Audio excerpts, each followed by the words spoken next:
You need to watch this if you struggle with understanding why tribal identity is about more than just heritage.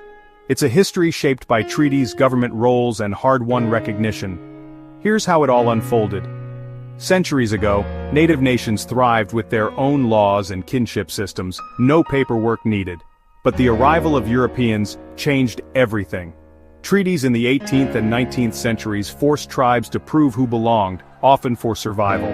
Then came the Dawes Act of 1887, which split tribal lands and created roles, government lists deciding who was and wasn't native by legal standards. These records still impact tribal citizenship today. In the 20th century, policies shifted again. Self-determination laws let tribes define their own members, but federal recognition still relies on historic documents.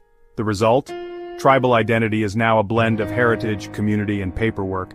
For many, it's a fight to preserve not just culture, but legal rights and sovereignty. The story of tribal identity in America is written in ink and spirit, and it's still being written today.